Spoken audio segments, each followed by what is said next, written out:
let's begin with this with Foxwoods and their pullout. Did that catch a lot of people by surprise, do you think? Well, they had been dropping hints, or more than hints, for a few weeks, as all, I think, of the Sullivan County contenders and the one Ulster County contender for the up to 2 slots have been dropping hints. Since so many Orange County projects jumped in the race for the 2 casinos max in the region, that took everybody, I think, a little bit by surprise, even though Orange County was included in the area in the first place of the law. But Foxwoods in particular, those guys had been saying what other people are saying, that the possibility of orange casinos makes financing, Wall Street financing, more difficult.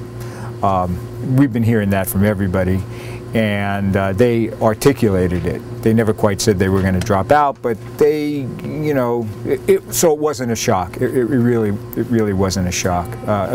After all, the Stockbridge-Muncie Trading Cove proposal, they dropped out earlier this month, and the Nevele, Michael Traynor at the Nevele, he's consistently said, if there's an Orange County casino, he just can't build, and that's a reason he's having trouble getting financing. So put it all together, it wasn't a great shock, but I think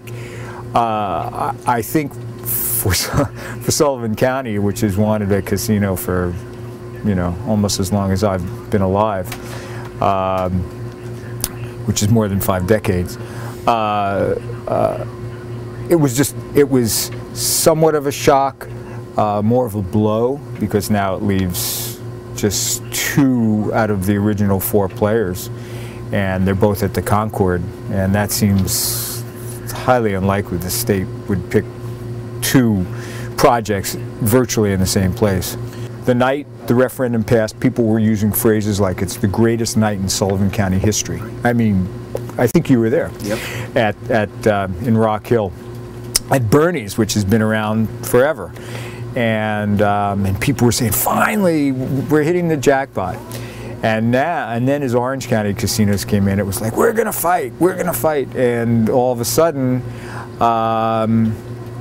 boy, the likelihood of Sullivan landing the 2 casinos is getting more remote. I think everybody would agree. So 1 casino, I think they'd be okay with it, even though an Orange County casino in the right location might just cut off all traffic or most traffic to that casino. But no casinos, I've heard people say, and I'm not kidding, that people would be jumping off buildings if there's no casino after all this. Yeah.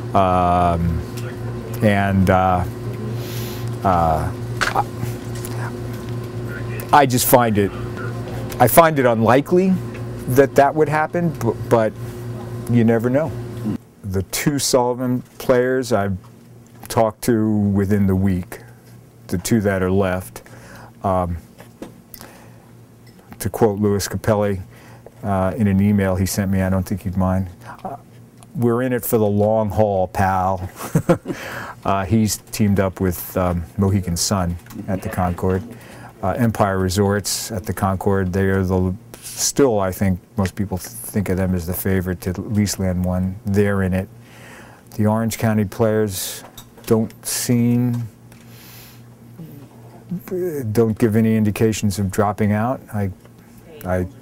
I could be wrong, I mean, there's only 2 weeks to go. They could be doing traffic studies and water studies and all that stuff, but no, I don't really see any. And of course, Michael Traynor at the Nevele, he said just yesterday that he's in it, but if there's an Orange County casino, he's not building. So, I don't really see any, I don't see any surprises.